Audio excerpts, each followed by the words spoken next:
आप लोगों की निजी जमीन है क्या? हाँ निजी जमीन है सर। तो निजी जमीन है तो क्या दिक्कत है? निजी जमीन है सर को दिखाया मैंने निजी जमीन है? हाँ तो 1 ग्राम में अगर निजी जमीन है तो इनके नाम का म्यूटेशन का केस बना दो।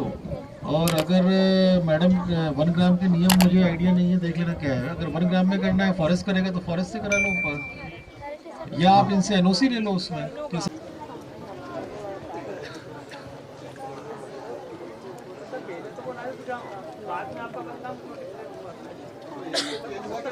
चलो आप मैं बताऊं, मेरे हिसाब से मेरे बताऊं करीब 35 साल पुरानी बात है। अब ये देख लीजिए साहब कि उस समय एक प्रस्ताव रखा था डीओपो साहब ने कि हम 3 गांव गोद लेते हैं। मेरे पास में वो कागज है, उसी समय उन्होंने ईश्वर को लेटर दिया था कागज पट्टा, पर उसको कहीं भी ना तो सोसाइटी बैंक से लगा कर कहीं जगह भी मान्यता नहीं रखी। जैसे साहब बताएंगे तो मैं सारे कागज लेके इनके पास में चला जाऊंगा। पर मेरा ये मानना है सर कि जिस पावती के ऊपर राजस ग्राम लिखा हुआ है उसके बावजूद मतलब कहीं ऐसी लिखी हुई कागज पर नहीं है, चाहे सब मान लो पावती के ऊपर लिख दिया हो कि ये 1 ग्राम है, हम मान ले जाए, पर जब वास्तव में उस पावती कागज के ऊपर में 1 ग्राम नहीं लिखा हुआ है, फिर भी उसको हम जब ला के साहब के पास में ले जाते हैं तब साहब कहते हैं इसको तो 1 ग्राम, तो ये बीच में 1 ग्राम का सवाल नहीं उठना चाहिए। आप उसमें कब से काबी जो नहीं बुलवा रहे, वो पावती पे बुलवा रहे हैं, समय है। अब देखिए सर ये बात, जब हमारा एक भी वन अधिकार पट्टा नहीं बना था उस समय कैलाश जी का दौरा था और कुलथाना पंचायत में था। नहीं एक बात सुनो कि अगर आपको हम जो बढ़ गए हैं लोग, हम उनका बना और उन्होंने कराया, अभी तक इन्होंने परमिशन नहीं दिया है। मैडम अभी तक जो हमने पंचायत से आपको परमिशन ली थी, हम रेंजर साहब के पास गए, भरना भी बंद हुआ और परमिशन भी नहीं किया। इसमें अगर आप मैडम सर ये कहाँ की प्रथा है? अगर बनाते मंत्री जी पे केस बनाने की तैयारी करती है लोगों ने, सर ऐसे लोग हैं दिया नहीं दी, हमें नहीं दिया, सिर्फ मौखिक बोल दिया कि साहब डीओ साहब से मेरी बात होगी कर लो। कल को तो वो जितने तामझाम उठा के ले गए, आपने बोल दिया रास्ता तो गए, कुछ नहीं कर सकते क्योंकि आपका कानून ऐसा है। नहीं इसमें पीएम सकते हैं, उसमें कोई इशू नहीं है। आपके रेंजर एक महीने तक परेशान क्यों करते? 2 दिन का काम है सिर्फ, आपके तक लेटर पहुंचा आपको मेरे पास आ जाओ ना भाई, रेंजर परेशान कर रहे हैं। नीचे की संस्था है आप, तो फिर आपके पास जो आप बोलते हैं रेंजर से बनवा के प्रस्ताव लाओ, रेंजर उसको ठीक करेगा, जब हम करेंगे आपको जानकारी नहीं पड़ेगी। देखिए नहीं स्ट्रेट फॉरवर्ड सिस्टम नहीं हो सकता क्योंकि उसमें प्रपत्र क और ख जो लगेंगे वो रेंजर ही भर के देगा हमको। क्या सारे कक्ष आपके पास है, सारे कक्ष में आपके आदमी तैनात हैं, उनको ये मालूम है किस कक्ष में रोड जा रहा है, तो सारी चीजें मैम फोन से भी हो सकती है। नहीं, तो इंटरनेट का मेरी बात सुनिए, मेरी बात सुनिए, कागज का पेट कागज से भरता है। 45 दिन नहीं सुनिए, वो ठीक है जो भी डिले हुआ, लेकिन वो सब कागज आपको पूरे करने पड़ेंगे और उसके बाद भी आपका काम नहीं होता तो आप डायरेक्ट मुझसे संपर्क कर सकते हैं। ठीक है? दूसरी बात, अब हमारा फिर से नहीं, कई बार मैंने ऐसा देखा है कि आप प्रॉपर फॉर्मेट में आवेदन नहीं देते हैं, जो प्रपत्र क और ख भरे जाते हैं वो नहीं होते हैं, केवल आप सिंपल आवेदन दे देते हैं,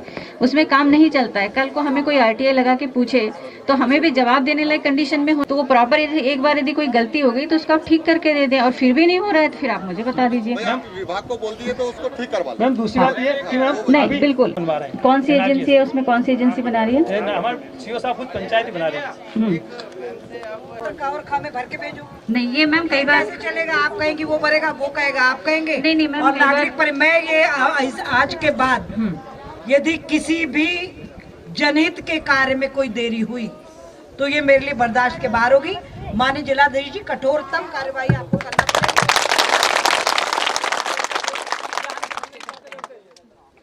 अब नया पूरा वर्ष पुराना, तो आपसे विशेष निवेदन है कि आप कृपा करके 4 से 5 दिन में आप आवेदन कंप्लीट करके दीजिए, है ना?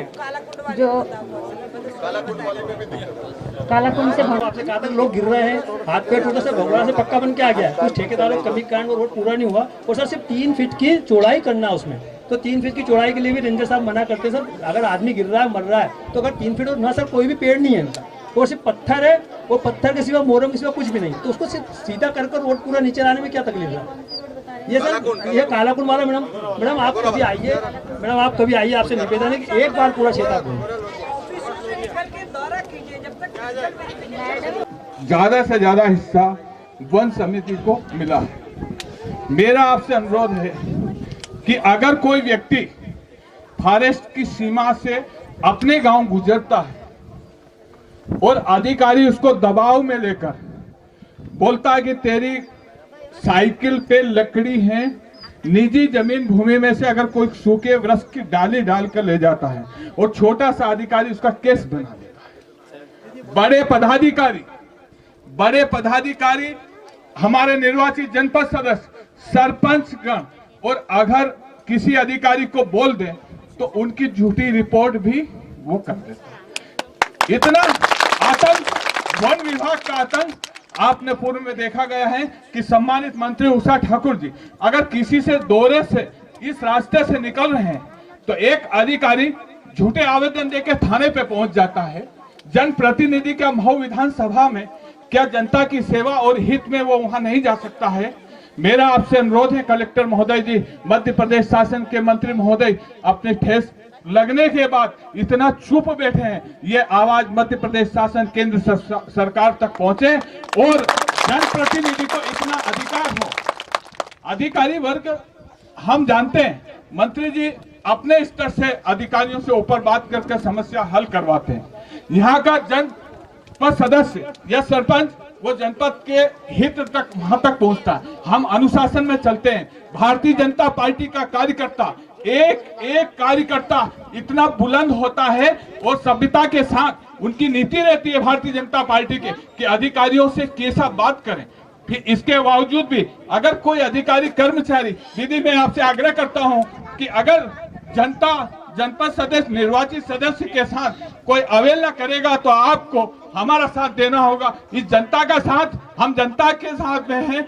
अधिकारी वर्ग भी हमारे भाई है, वो भी हमारे बीच के, परंतु वो अधिकारी वो होना चाहिए जैसा होना चाहिए। जय हिंद, जय भारत। मेरे से अगर कोई छूटते हैं या अपने रेंजर साहब जाते हैं, इसमें अतिक्रमण कोई तोड़ते नहीं है, ना ही किसी के प्रकार की पीआर जारी करते हैं। ये क्या करते हैं, उसके घर से टू व्हीलर उठा के लाते हैं, बाकायदा उस पर लकड़ी रखते हैं और उसकी फोटो उतारते और लाके रास्ता कर देते हैं। इनको सिर्फ ये लगता है कि हम राजस्व भर रहे हैं तो हमारी प्रगति ऊपर होती चली जाएगी। हम ऐसा नहीं है, गरीब लोग टू व्हीलर लाना बहुत बड़ी बात होती है गरीब के लिए। अगर आप 1 करोड़ में 25 पेड़ काट के फिर टू व्हीलर लिया है तो नुकसान तो जंगल का होगा। ऐसे किस का हुआ, कौन का हुआ, राजेश भैया कौन है, जिस चीज के टू व्हीलर जब्त कर लेते हैं। 1500 2000 दंड मारते, जिसके कहने खाने को नहीं, जो पत्ती ला रहा है, अपनी बकरी पाल रहा है, बकरी वाले के पास क्या रहेगा सर, उससे 1500 2000 दंड मांगते, साइकिल पड़ी सड़ जाती है इनके पास, हाथ पैर जोड़ना पड़ते हैं, नहीं देते साइकिल, क्योंकि इनका तो कॉलम भर दिया ना इन्होंने। ये भी गलत नहीं कर रहे हैं क्योंकि इन्होंने कॉलम भर दिया, इनको या उससे ले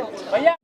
आज से कम ये मान के चलो कि जब से नदी के साइड में गड्ढे करे, मोटर पंप रखी, वहां से पानी ला के हमने खेती में ऊंच किया। अब उसका सर ये है कि अब जैसे रेंजर साहब आए, हम हर साल क्या करते सर, जैसे नदी आती थी बारिश में और पूर्ण से रेत भर जाती थी, हम उस गड्ढे को साफ करवाने के लिए जेसीबी ले जाते थे और जेसीबी में साफ करवा लेते, कुछ समय के लिए वो पानी हमें मिल जाता था। आज की स्थिति ये है कि रेंजर साहब के पास में खुद गया और रेंजर साहब को हमने स्वयं वो जगहों को पर बताया कि सर मैं ये गड्ढा है 5 फीट, इसकी रेत निकाल लूंगा तो मेरी खेती में पानी मिल जाएगा। आज तक रेंजर साहब ने एक भी गड्ढे में से रेत साफ करना नहीं दी, जबकि एक्चुअल हमें कोई गड्ढा नहीं खोदना। अब ऐसी मैडम स्थिति है कि जब हमारी मोटर वहां रखी थी, आसपास किसी ने अगर मान लीजिए लकड़ी काट दी तो मोटर हमारे भाई की उठाकर रेंज में ले गए, कम से कम उसमें 12-13 हजार रुपए लिए दंड कर। अब मोटर का किस प्रकार का प्रकरण बनाया, केवल नदी में एक नहीं, पूरे विश्व की नदी में रखा हुई मोटर है, चाहे वनग्राम की नदी हो या सरकारी नदी हो, चाहे मां नर्मदा क्यों नहीं हो। तो ये कैसा नेम है कि जो अपनी नदी से भी मोटर उठा के, अभी भी धमकी दी हमें, अभी ये हमारे सब पूरे ने आसपास के लोगों सबों के कहा कि पूरी जितनी भी नदी की मोटर है, वन विभाग डिप्टी इंजीनियर को कहा कि सर इनकी सारी मोटर उठाओ। हमने कहा कि आप मोटर उठा ले जाइए, हम आपके रेंज में आ जाएंगे साहब। अब ये कैसी मुसीबत है सर हमारी। जी आप इतना अच्छा बोलते हो कि आप जो बोलते हो स्वीकार करते हो उसका, बहुत अच्छा बोलते हो। वो बतला दिया मैंने, डैम के मामले, बैका तालाब के बारे में जो वन विभाग को जमीन देनी है वो भी महीने भर में हम लोग सॉल्व कर लेंगे, वो भी बतला दिया। तीसरा मसला जो डे टू डे समस्या का है कि जो रेंजर्स को आवेदन भर के जो प्रारूप में डीएफओ मैडम के पास भेजना है, उसमें जो आपने बोला वो कहना सही है। देखो 5 उंगली एक तरीके नहीं हो सकती है। हमारे राजस्व विभाग में भी कुछ अधिकारी अच्छे हैं, कुछ बहुत ही खराब है, कुछ बहुत ही बदमाश है। वन विभाग में भी ऐसे ही होगा, तो हम अपने यहाँ इलाज करते रहते हैं ऐसे अधिकारियों का। डीएफओ मैडम से भी अनुरोध किया है हम लोगों ने, डीएफओ मैडम भी स्ट्रिक्ट होंगी इसमें अब, और रेंजर्स की मीटिंग लेंगी पूरा, और मीटिंग लेकर के उनको ब्रीफ करेंगी। जो सही है, जो नियम में सहयोग आपको मिल सकता है वन विभाग के, उसमें पूरा मिनिमम टाइम पे होना चाहिए। मैडम इसमें जो नियमों में बहुत सारी चीज़ें ऐसी हैं जो नियमों में वन विभाग इनको मदद कर सकता है, उसमें रेंजर्स को खुद होकर के अगर फॉर्म में कमी है अपने लेवल से जब रेंजर्स फॉर्म भेजें डीएफओ मैडम को तो पूरे रहें वो, ताकि तत्काल अनुमति हो जाए। ये रेंजर्स को देखना चाहिए, जहाँ अनुमति हो सकती है जो एग्जिस्टिंग रोड्स हैं उस रोड में ठीक करना है, रिपेयर करना है, गड्ढे भरने हैं, तो ये सब काम हम लोग देखेंगे इसको कि इसमें दिक्कत नहीं हो। ये बात सही है कि कुछ मामलों में कुछ वन विभाग के नीचे के अधिकारी कर्मचारियों की तरफ से ऐसी हरकतें हुई हैं जो गलत हैं, जो इसमें कोई नहीं, आप लोगों की बात बिल्कुल पदम जी सही है इसमें, पर उनका भी मजबूरी है, उनकी मजबूरी भी है कि वो उनको नियम पालन करना है, पर नियमों के तहत जो रिलीफ दे सकते हैं उसमें किसी प्रकार की बदतमीजी सरकारी तंत्र न करे आप लोगों के साथ में, ये हम लोग सुनिश्चित करेंगे। पुलिस के एसडीओपी साहब भी हैं, थोड़ा आप भी देखा करो कि जहाँ जेन्युइन समस्या है, कोई रोड बनी हुई है, रोड में गड्ढे भरने हैं, उसके लोग मांग कर रहे हैं, अल्टीमेटली अपन सबकी नौकरी, सरकारी आदमी कोई ऊपर से उतरा हुआ आदमी नहीं होता है, अपन की सबकी नौकरी इन लोगों के लिए, जनता के लिए अपनी नौकरी जो है, तो इसलिए उसमें कोई वन विभाग का कोई कर्मचारी अनावश्यक परेशान नहीं करे। थोड़ा इसमें वन विभाग का भी देखना है अपने को कि वो नियमों के तहत कर रहे हैं कि नहीं कर रहे हैं, पर अपने को लगता है कि नियमों से बाहर जाके परेशान कर रहे हैं तो हमें आपको इंटरफेयर करना चाहिए उसमें। इसमें कोई दिक्कत नहीं, मेरी तरफ से आप लोगों को पूरी अनुमति है कि नियमों के बाहर जाकर के किसी जनता को परेशान न करे वन विभाग, ये आप देख सकते हो इसको। और एक घाटी इधर है सर, सीधी चढ़ रहे हैं, बहुत लोग मर रहे हैं इधर, जाता हम सीधे मनीष करके फेंक दे ताकि वो बाद में काम में आने लायक भी नहीं। तो भाई सिंचाई के पानी की तो अनुमति मिलना ही चाहिए, यदि अपन ने पट्टा दिया है, खेती उनके पास है तो पानी तो पहुंचेगा। पाइप काटना तो नहीं चाहिए, पाइप काटना तो नहीं चाहिए। हम लोग 1 ग्राम में लाने के लिए नदी से पूरा बालम से ही पूरा पानी एक्सप्लोर करते हैं जो कि रिजर्व फॉरेस्ट में है, परंतु ऊपर लाने में हमने कभी एतराज नहीं किया, परंतु इनने नीचे की जमीन के पूरे पेड़ों को काट के उस पर अतिक्रमण पूरी तरीके से कर रहे हैं। कम से कम की 100 से 150 हेक्टेयर जा रहा है। भविष्य के लिए जरूरी है पेड़ों का बचना। अब जैसे ये रेंजर साहब बतला रहे हैं कि अगर वहाँ पर 100 हेक्टेयर पे डैमेज कर रहे हैं पेड़, तो वो भी गलत है, वो भी नहीं करना चाहिए, वो भी गलत। अपन अपना बच्चों लीजिए, अगर कभी कोई पुराना अतिक्रमण था उसी समय अगर मान लीजिए आपका स्टाफ ने पूरी तरह से कार्रवाई कर देते तो दूसरा व्यक्ति चमक जाता, नहीं करता। क्यों नहीं करता? कि उसको सजा मिल गई है तो धोस हो जाती साहब। आप पूरी तरह से ये नहीं, आज अगर अतिक्रमण की बात की जाए तो मेरू को ऐसे ना लगे कि ये क्षेत्र नहीं, आसपास का पूरा क्षेत्र में अगर सर्वे कर ले तो कोई भी गांव ऐसा नहीं बचा है कि सर नया अतिक्रमण नहीं हो रहा। पूरा इस क्षेत्र, ये 7 पंचायत की कहता हूं, उसके बाद में आप खरगोन चले जाइए, इतना बेहतरीन खतरनाक तरीके से हो रहे हैं, तो किसी की लापरवाही होगी सर? तो ही हुआ ये। हमने ये सोचा है कि चलो हमने 1 बीघा फाड़ लिए, दूसरे के लगा इसको अपन फाड़ ले तो अपन 2 बीघा फाड़ ले, तो लालच कहां से मिले? स्टाफ से। वो आज भी करे जा रहे हैं लोग। भाई अतिक्रमण का अति अगर हो रहा, रुकने वाला भी नहीं है भाई, क्योंकि शासन आज हम आपके कंधे से कंधे वन ग्राम सुरक्षा समिति का अध्यक्ष में 7 साल रहा। मेरे कार्यकाल में ये मान के चलो कि कहीं का भी कोने में लकड़ी नहीं कटी थी, यहां तक कि हमने पूरे लोगों को शपथ दिलवाए थे कि आज के बाद में हम लकड़ी नहीं बेचेंगे। आज तक किसी ने शपथ नहीं लिया है, की गई तो इन्हीं लोगों के कारण की गई। चलो आप लोग सामंजस्य से बात करो, इसका अंत ही नहीं है, आपको सामंजस्य से आप पब्लिक को भी रहना पड़ेगा। आप दूसरा 2 सवाल और है।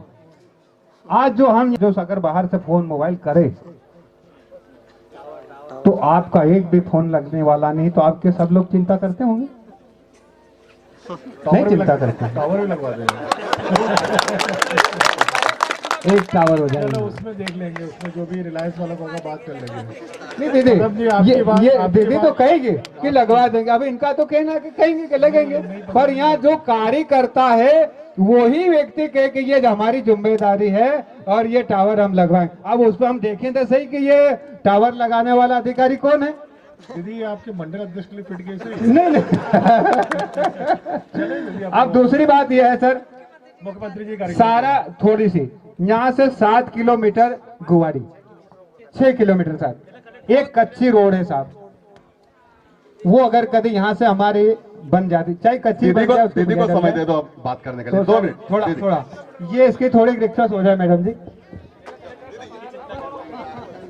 देखिए आज आप सबका कष्ट देखकर पूरा प्रशासन यहाँ मौजूद है। माननीय जिलाधीश जी ने बहुत ही संवेदनशीलता के साथ, माननीय मुख्यमंत्री जी का कार्यक्रम है और उसमें सबका पहुंचना बहुत अनिवार्य है।